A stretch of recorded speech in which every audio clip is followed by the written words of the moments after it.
MedBix Webcast is a new kind of healthcare media channel to break the silo mentality and foster interdisciplinary thinking. Our mission is to fill that gap and to create a curiosity through different lenses, tapping the passion that guided the historical figures in medicine and bringing present-day groundbreaking research to the front lines. We interview physicians and leaders in the industry about present-day healthcare challenges on our live programming. Hey, welcome to the MedBix Webcast. This is Raman Annamaraju. I'm the host. We have a special today. It's like a musical day. Actually, in fact, I'm after this program, I'm going to another musical program, Carnatic music of southern India. So, binaural beats. Today program is focused on binaural beats. It's based on a little bit of Indian music and Indian, Sanskrit language of womb. All those things. I'm just hearing a little bit of piece of it. I don't know much about these binaural beats. So Karen Newell is a very expert in this area. We're going to talk with her in a second. But the traditions of the music, the world music, the people are stressed around the world big time this time. I never seen like this in my life. This is the first time I've been here. The journey that mental stresses around the world is just out of control. Not only just in the United States, is all over the world. We need some kind of a alternative or some process that we need to calm us down. The systems are not helping us to relax, or we don't have much of a tools available nowadays. So people like Karen Newell can provide that tool. Karen Newell is an expert in the binaural beats. By what I understand is very little bit about it. She can explain a little bit. Is a binaural beat is that when you produce a two, is a auditory illusion. Brain produces a third beat between the two beats. That's fascinating to me as a physicist. So let me bring to the table stage Karen Newell. Karen Newell. Hello, Ramana. It's so good to be with you today. Welcome to the MedBix Webcast. Tell us a little bit I have a zero knowledge about these binaural beats. My son talks once in a while. Please explain what those binaural beats are. Okay, so a binaural beat, you were explaining it quite well. It's when you hear one frequency in one ear and a slightly different frequency in the other ear. And that creates what you said, a third sound. It's a wah, wah, wah, sort of a rhythmic sound. And if you've ever listened to crystal bowls or brass bowls, they're emanating binaural beats. So that's that beautiful sound you hear, just, kind of rhythmic sort of sound, wah, wah, wah, but really beautiful with crystal bowls with all of the overtones. But if you've listened to that type of music, then it's rather mesmerizing. And the science behind that is that the difference between those two frequencies that you're hearing are actually correlated with a brainwave state. So delta is when we're asleep. That's when we're in our calmest state. That is when your brain would produce an electric signal as measured with an EEG device of 0 to 4 hertz. Interestingly, hertz is also how we refer to different frequencies of music. So that makes it rather simple. 4 to 7 hertz, that's the theta state. That state is associated with deep meditation, creativity, and alpha is just above that, 7 to 12 hertz. That's associated with focus, concentration, say you're studying or, involved in some activity where you're really in that flow, that zone. And up from there, 12 to 30 hertz, that's the beta state. That's the state we're in when we're walking, we're talking. That's the state I was in when I first tried to meditate. Very challenging because in that beta state, before you get calmed down, that's when your inner voice is just, making lists and having imaginary conversations, making plans, all of that. And when I would try to meditate, that's all that would happen. So it was very frustrating. And I know in Tibet, it takes 10,000 hours of practice before you're considered to be an expert meditator. So it's kind of a career in that sense. And most of us have other careers. And so it's nice to have shortcuts or training wheels. And that's what these binaural beats can help with, because they help take your brain from that beta state of awareness. And remember, you're listening with headphones, so you get those two signals in the ear. So you put your headphones on and start to play that music, and quickly you'll find yourself into a more relaxed state, because most of the binaural beat recordings that we create contain right around that 4 hertz, the border between asleep and awake. And this is a state we're naturally in every day as we fall asleep at night. That's the hypnagogic state. When we're waking up in the morning, it's rather similar, but it's referred to as the hypnopompic state, because we were coming out of sleep rather than going into sleep. So it's kind of like taking your brain into a calmer state of awareness. And from there, that creates a foundation for all kinds of activities. Is there any, just let me ask you a little bit of scientific evidence. I'm a physicist, so I need to ask you, is there any scientific evidence for these binaural beats, that relaxed state, it brings you to the relaxed state? Yes, in fact, most of the research in binaural beats is done in the psychiatric field, because it's related to different mental states of awareness. And so we were fortunate to have a psychiatrist in New York City, Dr. Anna Yusum. She's a Yale-trained psychiatrist.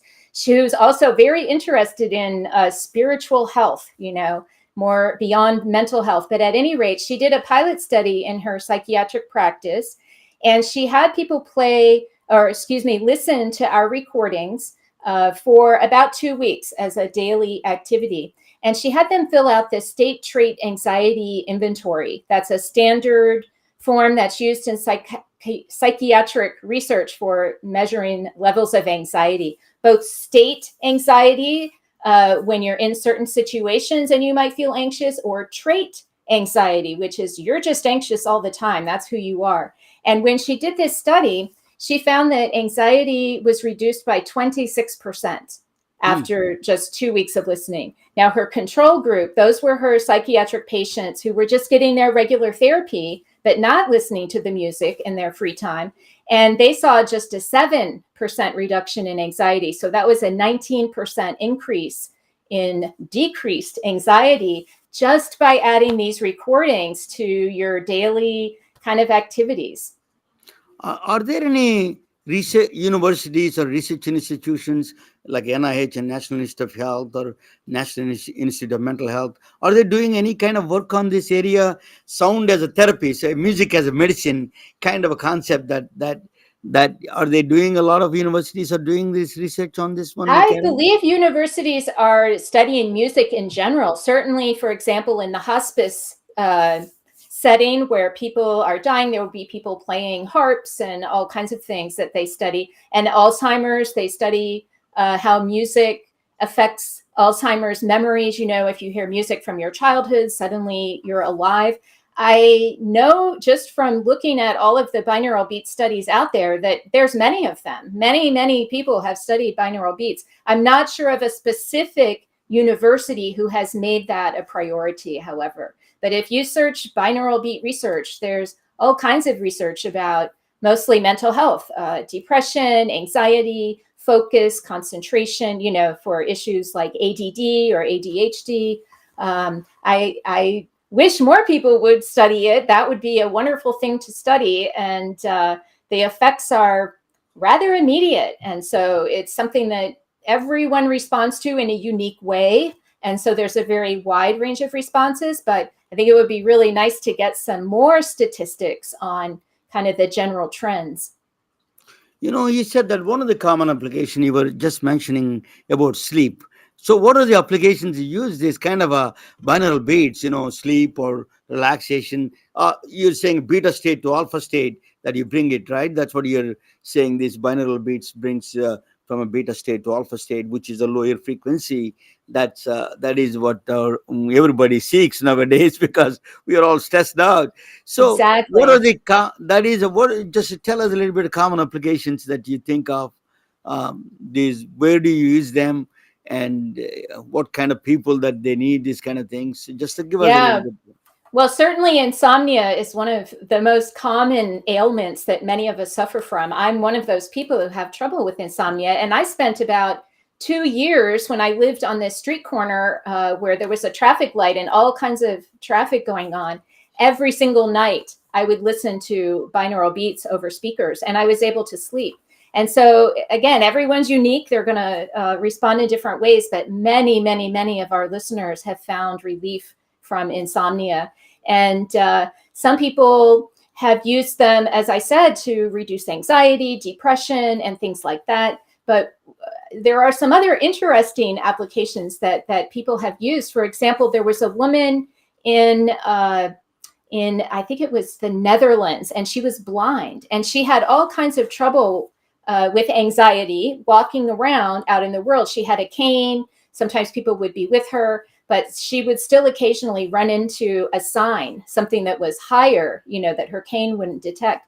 And so she would spend time on a treadmill, and she would listen to our recording. She would get into that relaxed state, and then she would imagine herself walking out in the world, and that anxiety would come up.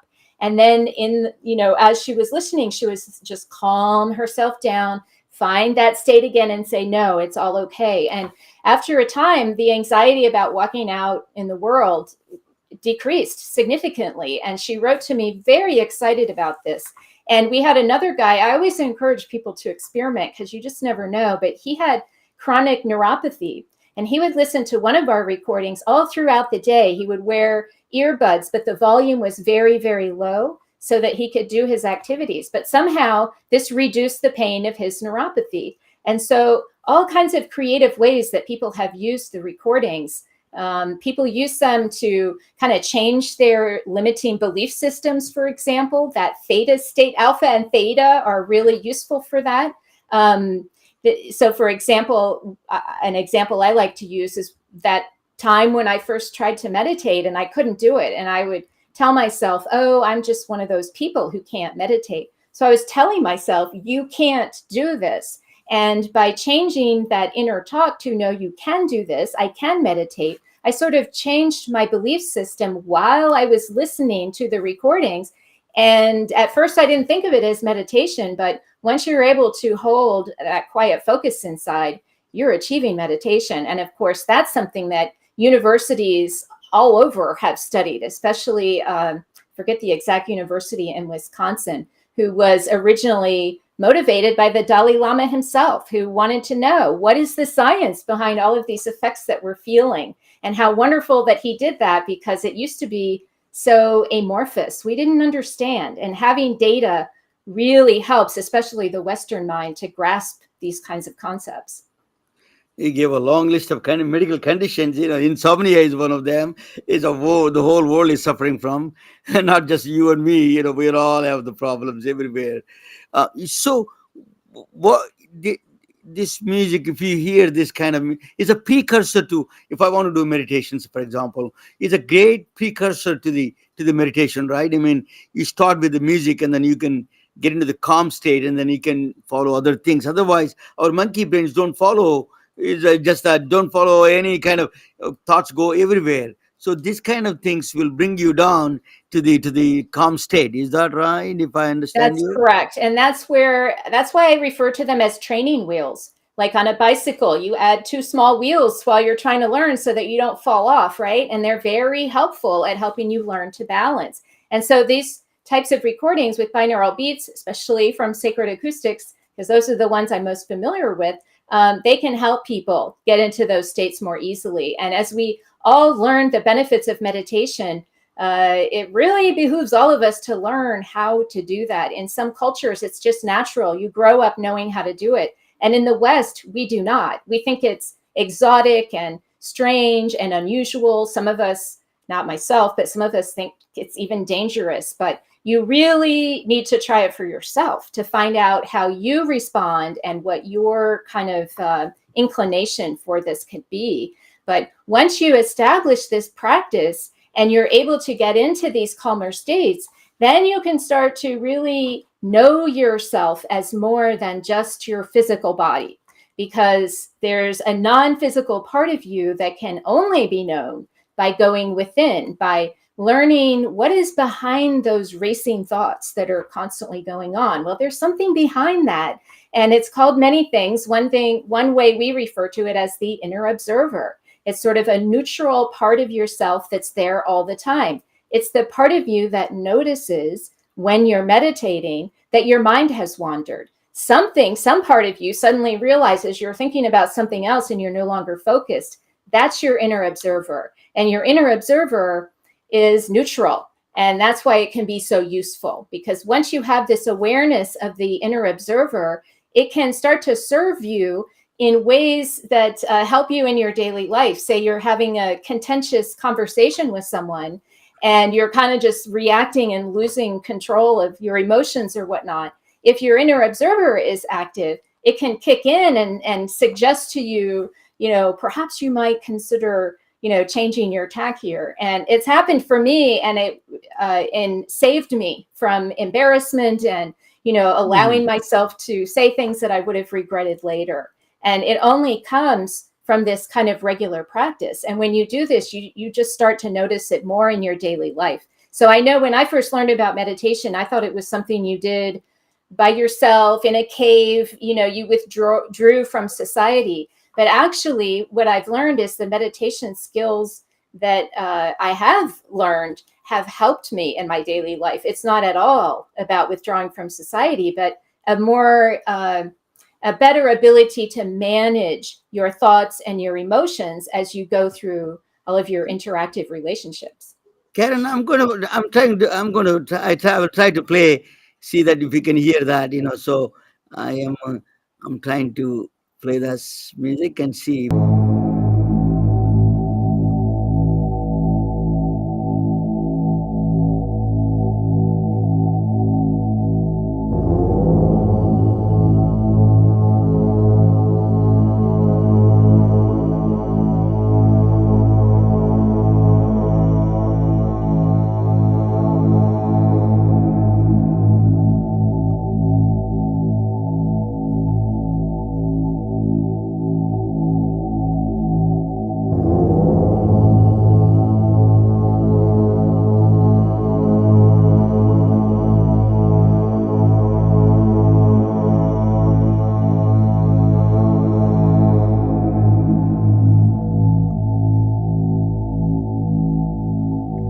Well, for your listeners who do want to hear what we're trying to play here, it's available for free on sacredacoustics.com. Just look for the free download, enter your email address, and we'll send you a link to this file.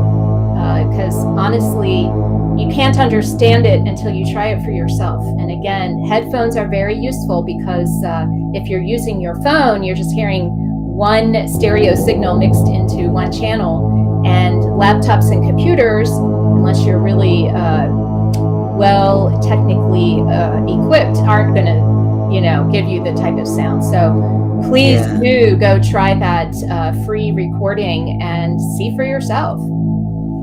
Oh, that's, he gave us a little bit of a medical conditions, a little bit. Do you know anything about cognitive function? It improves the cognitive function for people who listen to this one. Particularly, you just mentioned Alzheimer patients. So tell us a little bit about that, if you have any kind of information about that. About the effects on cognitive about the cognitive function, improving the cognitive functions of these people. Alzheimer patients, you mentioned Alzheimer patients, Yeah, well, the thing that they help the most with is focus, concentration, keeping your attention on one singular item. And that is what so many of us have trouble with, with the ADHD, just keeping our attention focused. And that's the most obvious way that they can help. But they can also, again, help, the cognitive behavioral therapy is where you kind of relearn different behaviors. And if you think about it, theta frequencies, that's 4 to 7 hertz, theta frequencies are what children are in naturally. They're walking around in theta, and that is when they're just little sponges soaking up knowledge, just constant knowledge, language, and all kinds of things. And so if you put your brain into a theta state, you can reprogram yourself to whatever is most beneficial for you. And I gave the example of, I can't meditate. No, I can meditate. It can be just whatever your particular goal is, and just change how you think about things. The power of belief can be seen in medicine through the placebo effect. And it always has fascinated me that medicine hasn't learned more about that placebo effect. Is there a way to enhance that, whatever it is, about a third, I think, about 30% of medicines will have their effect just based on a person believing that it will make them better. That is what interests me. What if we could increase that to, 80%, where just belief will help you heal a certain ailment? But these recordings, the reason I bring that up is because they can help you in your local, belief system to just really tackle those limiting beliefs. You just mentioned about children. These jittery feelings. People are playing video games and they're got jittery and all these things. Do they tell us what kind of people they can particularly? Does it help the children? Are there any side effects? Let us talk about that. What kind of people it helps more effective? You see, Well, the it's people. it's it's interesting because most people who, at least until now, things are starting to shift, but most people who are drawn to this sort of thing are in the older category, sort of 50 plus or maybe 40 plus. Engineer minded people are very interested in binaural beats because there's a Hmm. system to it, there's mathematics to it. Every one of our recordings has frequencies that are harmonic to every other frequency in that recording, and that's directly to do to mathematics. Music is just a formula of mathematics, so engineers are attracted to it.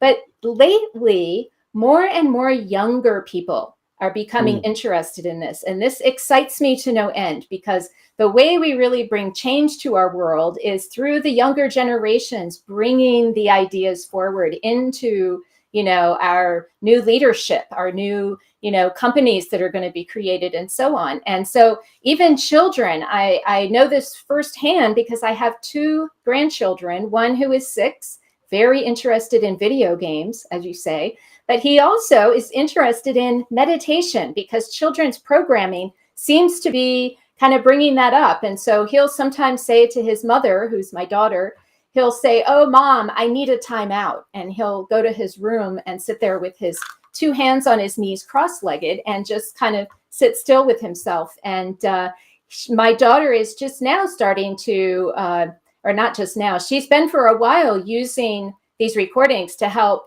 her children sleep. And now she has a 2-month-old baby. And so we have a recording specifically made for babies to help babies sleep called Sacred Lullaby.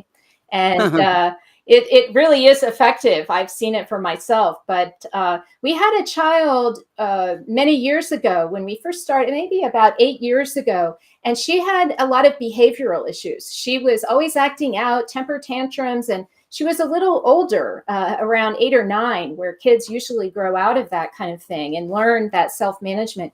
But this was before we had, Sacred Lullaby. She would listen to these other recordings that we had thought we had made for adults, that it helped her. And her mother actually recorded a little video of this girl thanking me for helping her learn how to manage her emotions better just by listening to these recordings. And so it My, really is quite amazing what the results can be. my son is actually a neuroscience graduate from Vanderbilt. He's he says that all the times that he was listening. I think he heard your music too. He was fascinated by that, and he actually incorporate. He's not expert in it, but he incorporates. I actually wanted to join today, but he had some other obligation, unfortunately. But he wants to incorporate your kind of music in his, for the young people, to the like rap or R&B, that kind of thing. The binaural beats incorporate in this kind of things. He was very much interested in this new generation, as you are talking about. They're very much interested in this kind of things. Yeah, binaural beats can be added to all kinds of music.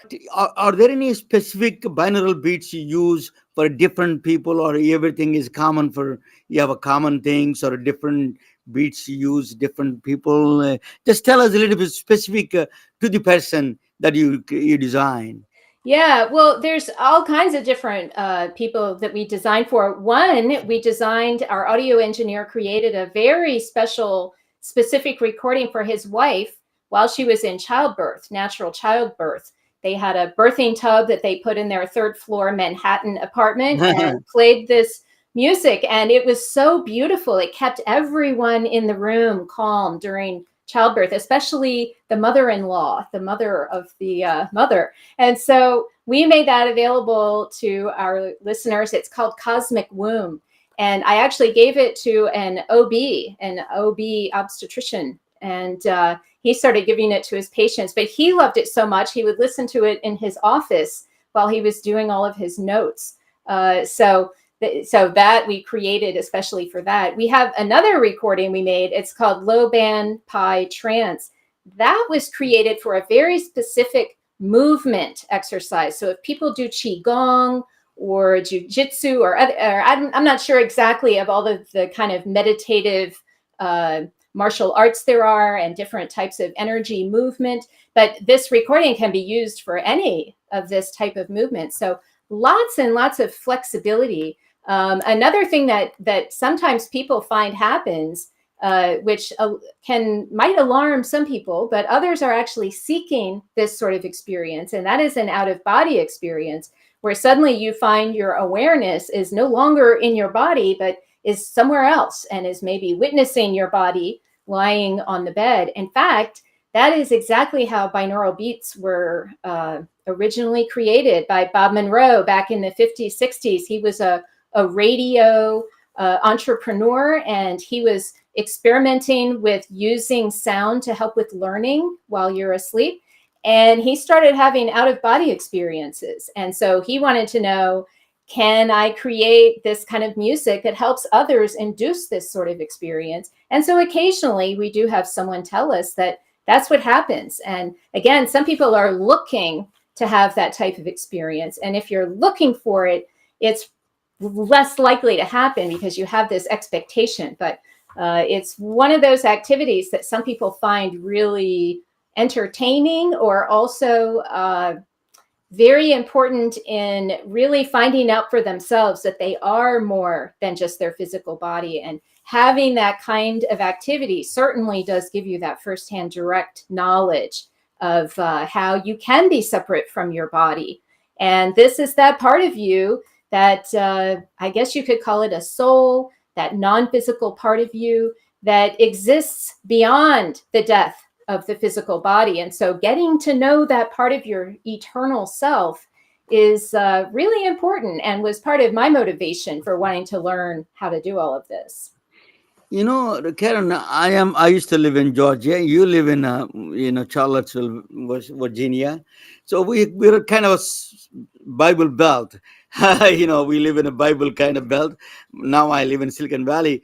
But are there any resistance from these religious kind of fringe people in that sense for these kind of things? There is some resistance from some religious people. It's interesting. I found a website a while back that claimed how meditation was dangerous for you. And it was a Christian who had tried meditation and apparently had some not so pleasant experiences, and decided that meditation was to blame for all of it and that no one should ever do it. And so there is some fear around I guess they feel that God is not necessarily knowable by them personally, that God is too big of a force or something. I don't really honestly know where their fear comes from, but they do have that fear. And occasionally that fear is projected onto us as somehow doing something not helpful. But, there's also a huge number of religious folks who have discovered that meditation is not dangerous, and they're using it to enhance their prayer. They're using it to enhance their personal connection to that inner voice that they call God. And, it's very flexible. We don't have a belief system that we put on other people except to have an open mind, that you are more than just the physical part of you. That's all we ask. And from there, it really is, you were talking about other meditative techniques earlier, and I wanted to suggest that people can actually combine those meditative techniques while listening to our recordings. So different breathing techniques. I know I learned, there's pranayama breathing. There's all kinds of breathing through the heart that you can do from a particular form of Sufi heart rhythm meditation. And when I learned these techniques, and then I would do those same techniques while listening to the recordings. You had said maybe listen first, then do your meditation. That is how some people do it. Or the music can accompany throughout your entire meditative session, depending on, how it all works for you. But any type of mantras, mudras, breathing patterns, bring those into your listening sessions and see what the results are. Many longtime meditators will find that they go even deeper or have different kinds of experiences than they've had before. And of course, beginners, so many of us are beginners, that you just get a chance to even know what it feels like to meditate and then take it from there. But we're all unique. We're all going to start somewhere different. And so we like to meet people where they are. Where are you right now? What can these recordings do for you? Not, things that are years down the future, but how can they help you right now? And I wanted to mention before we finish that the recordings used in that pilot study that showed the 26% reduction in anxiety, that is a set of recordings that we offer on our website, sacredacoustics.com. It's called the Whole Mind Bundle. 9 recordings, delta, theta, and alpha frequencies, lots of flexibility. It includes a PDF guide or a printed guide if you buy CD format that tells you what to do, gives you all of the instructions on when to listen, how to listen, what to expect. And I hope people will take advantage of that, because the study was published in the Journal of Nervous and Mental Disease in February 2020. If you recall, that was 1 month before the pandemic really took hold of our world, and everyone was sent into anxiety in one way or another. And so that's when I made those recordings available at no cost, and they still remain at no cost. There's also a charge for those who, a small fee for those who can afford it. But if you can't, there's no barrier. Please go help yourself to those recordings, because as you reduce your anxiety, you're helping all of us, and you have my gratitude. Karen, are there any people you don't use this kind of, you don't suggest to this application, or a specific kind of people? Well, the classic kind of contraindication that I learned about, but I've never saw any evidence for, was people who had seizures might find these recordings to not be so helpful. Occasionally, I will get someone who is so sensitive to sound, it's just too much for them. Or very occasionally, I'll have someone say that they just get headaches and they can't get past the headaches.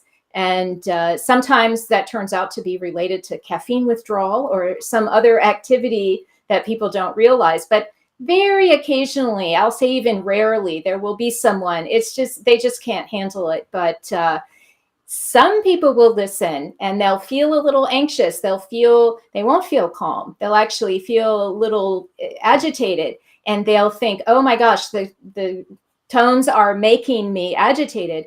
What really they're doing, as I discovered over time, is that they seem to be stimulating or activating energy that's already inside of you that is itching to be released.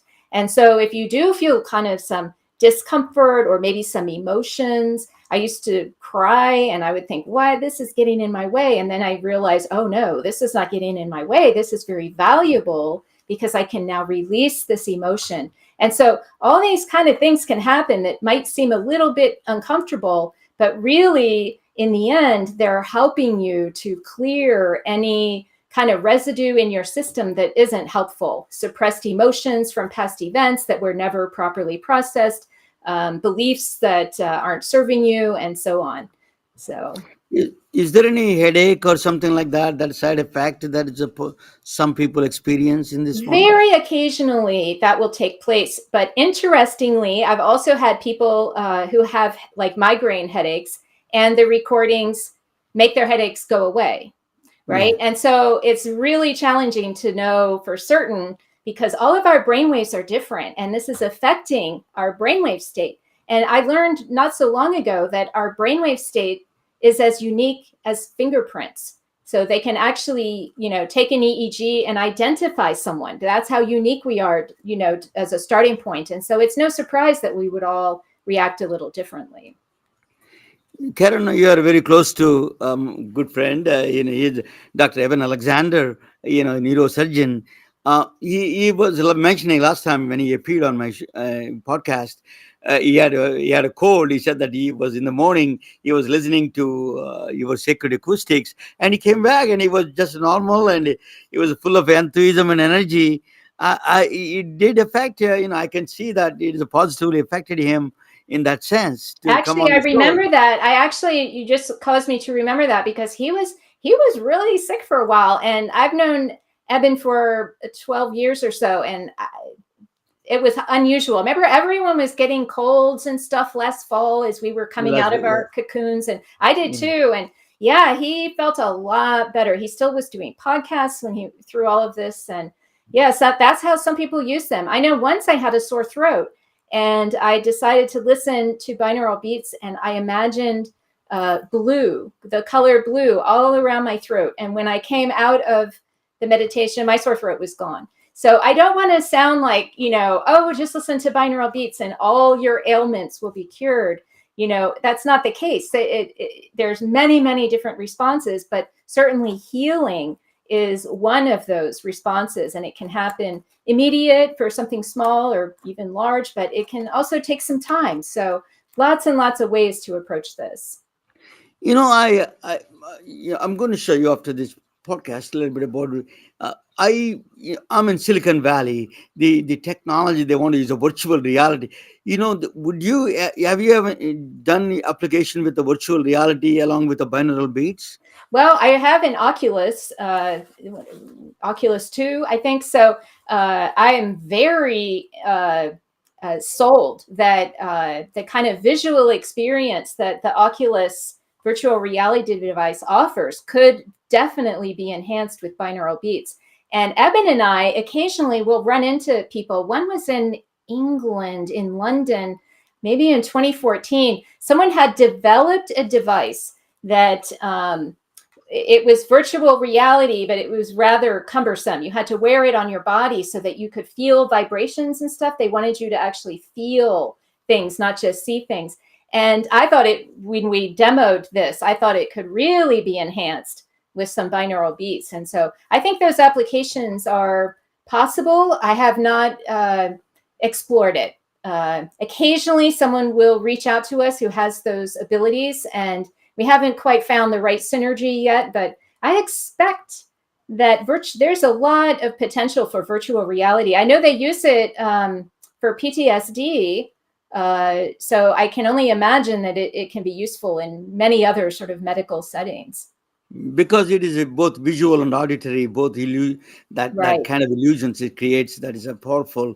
I want to ask you that, yeah, so that is one of the questions that what inspired you to get into this kind of a very strange field that is you're into?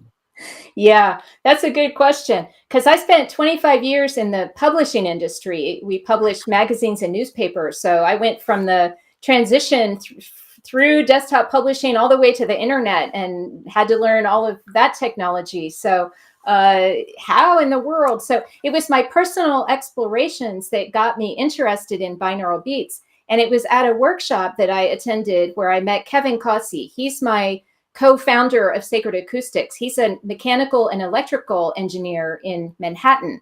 He's a born and bred guy from New York City. So you know that personality, very driven and very serious. And he wanted to make his own binaural beats. And I thought he was silly because I thought that would be a musician's job. And he was an engineer. And he said, no, you take things apart, you put them back together. And so he got wind of the vast library of binaural beats that I had, and he wanted to check them out. And so I was in Baltimore, Maryland. He was in New York City, but we began a collaboration, really, of looking at other people's binaural beats, analyzing how they're created, and then creating our own. And I was kind of the muse. So Kevin would create recordings. I would say, oh, add some more delta. I was a big fan of delta because that helped me get into those deeper states. Other people, I've learned, too much delta, they just fall asleep. But for me, I was able to, at that point, maintain my awareness. And so more delta was helpful. But anyway, through our personal explorations, it was about a year into this that we met, who you mentioned earlier, Dr. Eben Alexander. And he had not written his book yet. In fact, he didn't even have an agent at this point, but he met his agent the week after we met. And interestingly, he had been using these binaural beats to return to the expanded state that he was in during his near-death experience while in a coma state. And so when he went up to New York City a few weeks later to talk to publishers, Kevin, who lived in New York, went to his hotel room, hooked him up to our frontal lobe EEG device, and had him listen to our recordings, and he was blown away. And so it was really Eben, Dr. Alexander, who said, you need to make these available for others. And Karen, by the way, you're going to come with me around the world and help teach people how to use them. And I said, no, I am not. You are crazy. You're a nut. I'm a technology girl behind the scenes. I don't do that sort of thing. And he said, we'll see. And so here in Charlottesville, someone asked him to do a workshop. That was in early 2013, a few months after Proof of Heaven came out.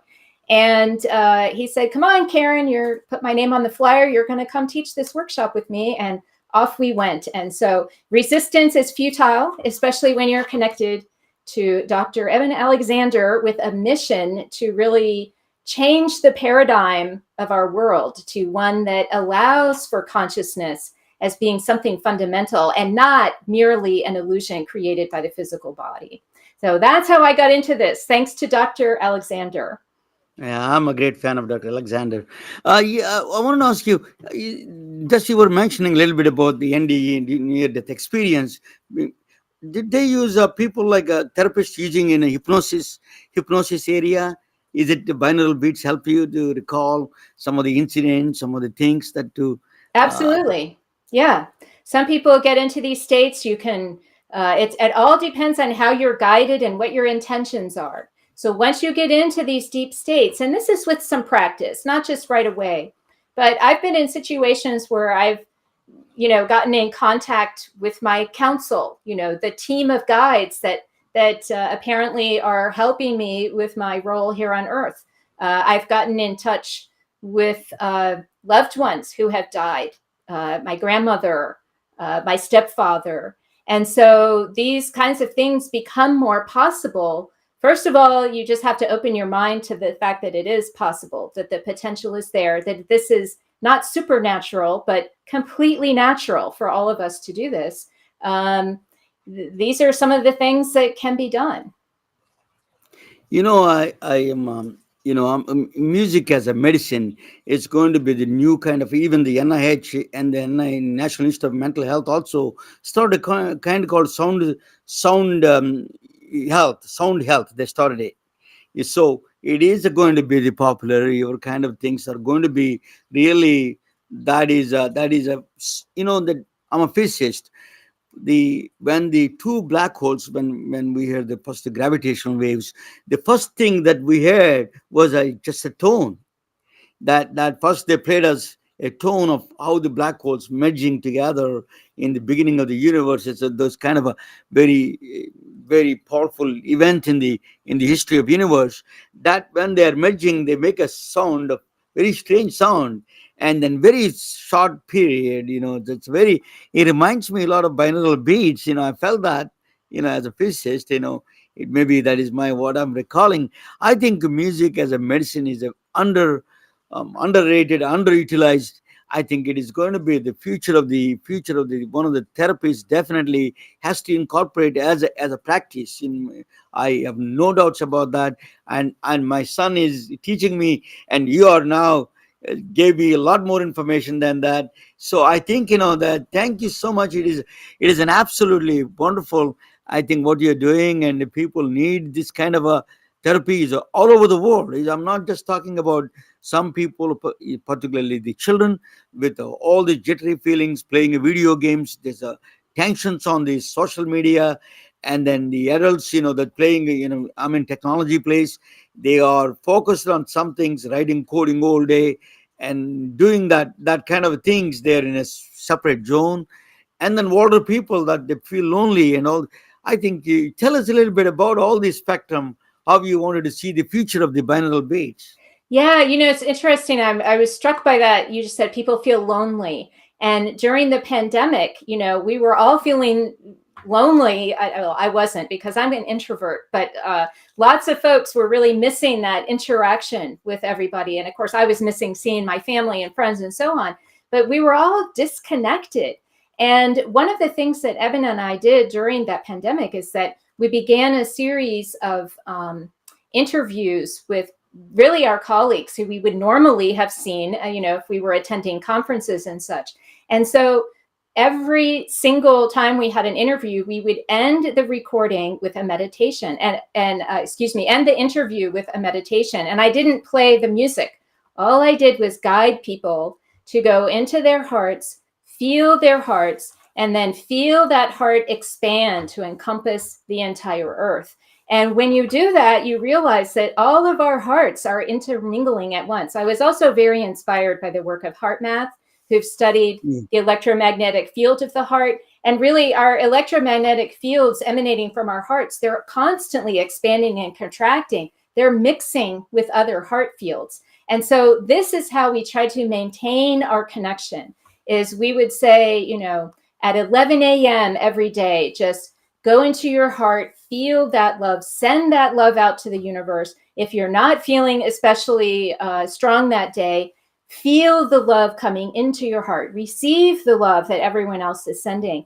And this was, lots of folks found different strategies for staying connected throughout the pandemic. And this is one way we helped others to feel that connection. And really, I learned through my practice of meditation. At one point, I was meditating and felt this deep, deep, deep, deep loneliness and despair. And once I allowed myself to feel that, it was replaced with a feeling of connection, this team that I spoke of. It's there any time I need to tap in, and all of us have that same capacity. So really, another thing that comes to mind is that no one dies alone.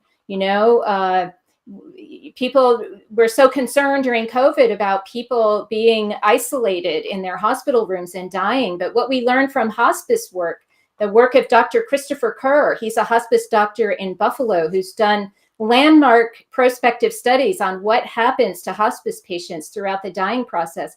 And one of the most common things is loved ones who have previously died show up and they're there. So it's really impossible to die alone, because anyone that you've known from the past, even from the distant, distant past, if you have a loving bond and connection, they're there for you. And so this idea that anyone is ever lonely, we all need to feel a sense of community, but this idea of spiritual health is exactly that, of feeling that you're connected to something greater than yourself, of feeling that you have meaning to your daily life, and that there's an overriding purpose to your existence.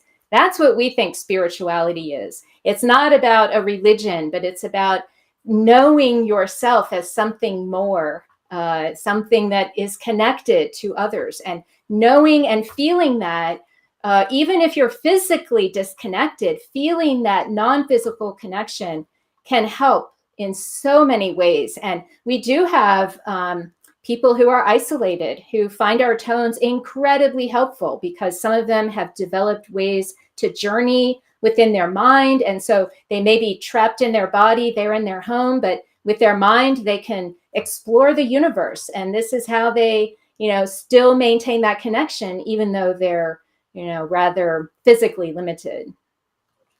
That's a very powerful statement you gave. Never die alone. That's we kind of, when I'm surrounded by people, still you feel lonely. That is just a very common, biggest symptom in the world right now. People are feeling lonely everywhere, and then they feel that they die alone. And that's another one, particularly older people. It is just, you gave a very good statement on that one, on how we can really solve that connecting through music, and really we can rehab ourselves through this kind of a sacred acoustics. At innersanctumcenter.com. And that's where Eben and I are always together talking about these concepts. My bundle, Reduce Anxiety, you can use the contact form to reach out to me if you have any questions. I'm happy to assist. Thank you so much. It's really educational for all of us. I learned a lot from you today about the binaural beats, and I'm going to listen. And definitely, it's going to be part of my routine because it has to be routine for everyone. Because this is the only way we can solve this problem of loneliness, solve this problem of stress, and the jitteriness and all these things. We needed a new tool. You're providing that. Thank you, Karen. I really appreciate that you're coming Well, on my thank you, show. Ramana, for all of the information that you share with your audience. Very much appreciated. Thank you so much. Good night, all of you.